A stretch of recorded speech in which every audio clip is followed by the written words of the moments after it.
This Torah class is brought to you by TorahAnytime.com. Okay, friends, we're here in Auschwitz. It's very difficult even to collect our thoughts.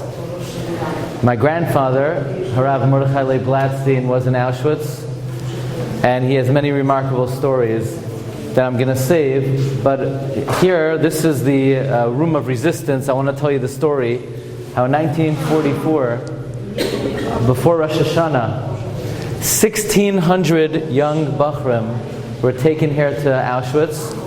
The sadistic capo had a metal stick, and if you reached the stick, that means you were big enough, you were tall enough to survive, and anyone who was under the stick would not survive. And after the selection, 1,400 young men were selected to go to the gas chambers on Rosh Hashanah in 1944. There's a sefer, Mekadshei Hashem. Mekadshei Hashem was written by Rabbi Meir, who was later a Rav in Chicago, one of the Rabbanim who was in Auschwitz. And a father of one of these young boys came to him to ask what he records as one of the most heart-wrenching stories he ever encountered. He had the opportunity to rescue his son, to redeem his son, to buy off his son. But rescuing his son meant sure death for another boy. So the question is, halachically, is he allowed to save the life of his own son at the expense of the life of someone else? So he came to Rabbi Meir and he said, Rebbe, please tell me, I'm asking you halacha l'maisa, am I halachically allowed to rescue the life of my son if I know it will mean the sure death of somebody else? I know you can't choose life. My chazis tedama didach sumuch tvei. Who says one blood is more red than the other? And Rabbi Meir says, please, don't ask me this question. I don't have any of my svarim here. I don't have my shas here. I don't have any other rabbanim to consult with. Please don't ask me this question. And the father said, no, Rav, you have to tell me. If you don't tell me, then I won't be able to do this. And if you don't give me a definitive answer, I'm going to take it as a no, and I'm not going to be able to save the life of my son.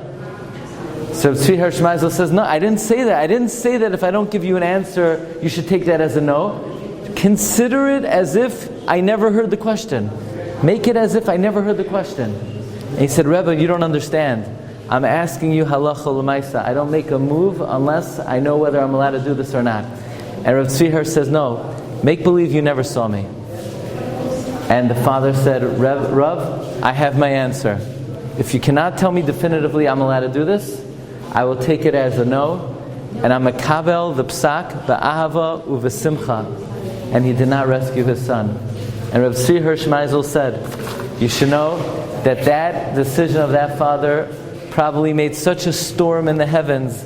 And he said the whole day on Rosh Hashanah, this father said that Avraham Avinu sacrificed Yitzchak on this day, and I merited to be oiked my son here in Auschwitz in 1944 on Rosh Hashanah. Ribbono Shel Olam, accept my offering like Akeidas Yitzchak. This is an example of the types of questions and the Mesiras Nefesh that Yidden had in this Gehenna on earth.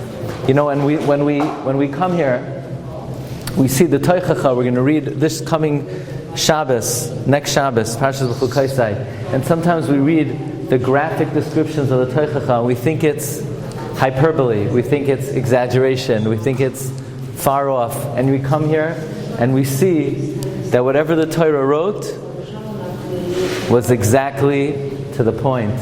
Everything was accurate, nothing was exaggerated. Whatever it says in the Chumash, that's what happened. And l'toiva, all the good promises we should be zocheh to see with our own eyes. You've just experienced another Torah class brought to you by TorahAnytime.com.